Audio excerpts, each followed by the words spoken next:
Okay, okay. I was reading online. You got a chance to go to Motown?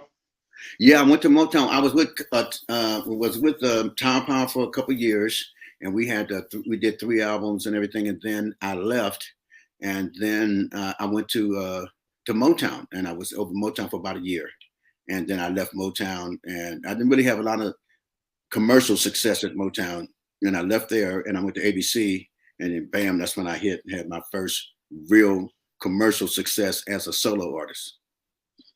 Oh, okay, okay. Now, when you switched to different labels back then, did you actually have to move to like Detroit, or did they have an office somewhere, or you were still staying Yeah, in the band at that most everybody had offices in LA, and it was, we're getting more closer to, I mean, they didn't really have the internet then, but you getting closer to the place that, that the world was shrinking, and wherever you are, you can do whatever you want to do, I mean, like, so basically, they had offices, satellite offices in LA or whatever, so, it just made it real easy. So I never did have to, do any geographical, change, move to another geographical area or anything like that. Of course, I did go to LA, leave Oakland, go to LA and stay down there for a while because, you're right in the center of things. And, but sometimes I think when people do that, they sometimes lose that local flavor that they have that makes them distinctive. I mean, sometimes people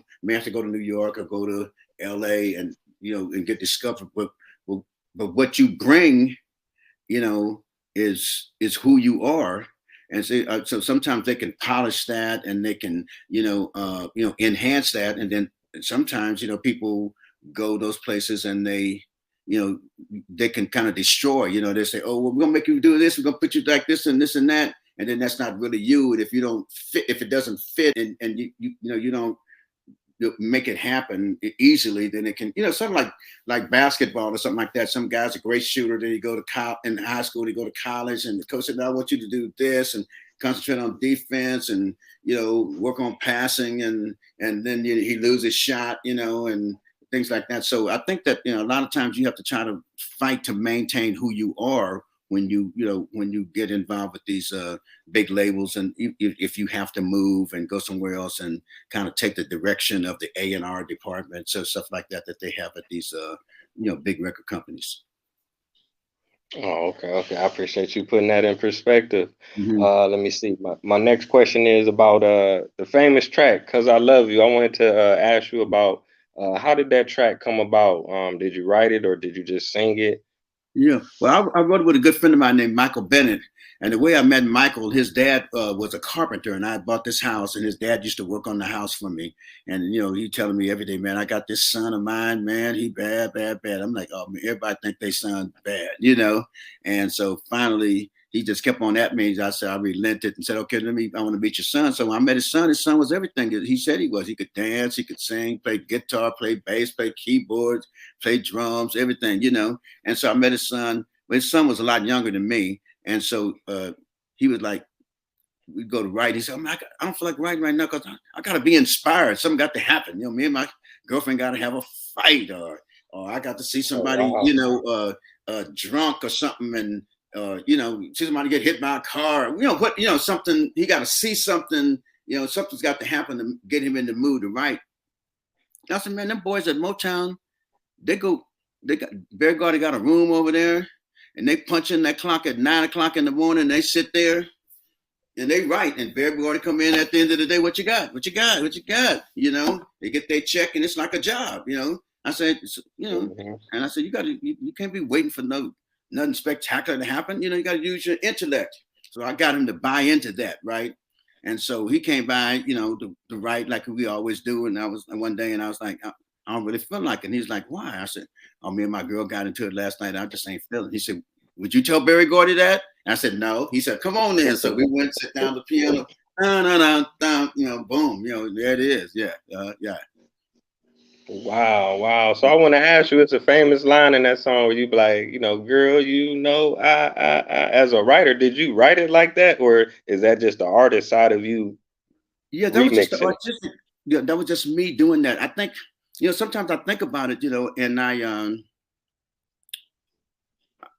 I was listening to a lot of Otis Redding. You know, Otis Redding was, you know, sometimes he would be very staccato, you know, in his delivery on some songs. Ooh, she may be weary, and young girls they do get weary wearing that old shaggy dress, you know, like that. So then I don't remember thinking that, but I think that sometimes like you you be sitting around and you be walking around, you be like, damn, you know, and your cousin say, damn boy, you walk just like your daddy, you're not even like your daddy taught you how to walk like that. You just see your daddy walk like that, so then that's where you walk, you know. So I don't know, maybe because I was listening to a lot of Otis Redding or whatever, and it was just something that I felt, you know, and I did it. And it's real interesting. I did that record twice. I did it on Motown, and I didn't have the talking in it, and it was a little bit faster. And I go back and I listen, and on the original, I wasn't doing that as much as I did it on the second verse. So I think it was kind of like a Mm. progression, you know, or something like that, because it was about maybe 3 years in between when I first did it and when I did it the second time. Yeah, right.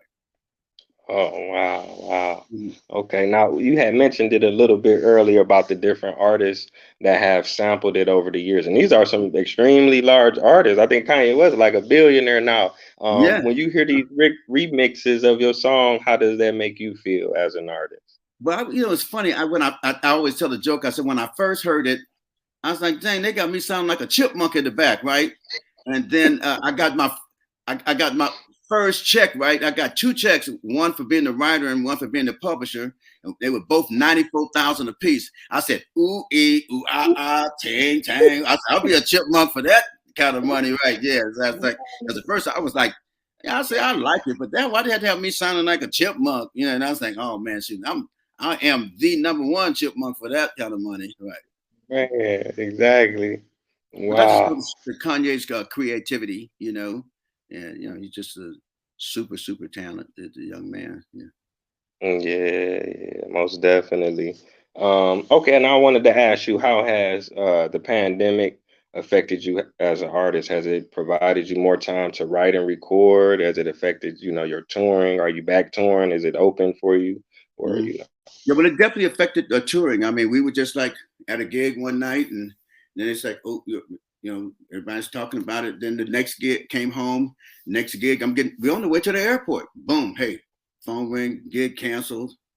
I mean, for the next year and a half, boom, no, no work, nothing, so it definitely affected the wallet, but it did provide opportunity for me to, to do some more writing. So I went to studios, hanging out with Levi Caesar, who was the guitar player and the bass player for Prince and the New Power Generation band. So I started hanging out with him. We started writing, worked on that album Fine and stuff like that.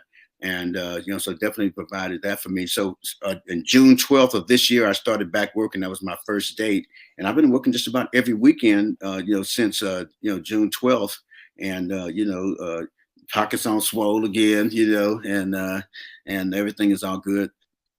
So and obviously, I survived, the COVID thus far, and so things are good. Yeah. wow, wow, that's amazing. Most definitely.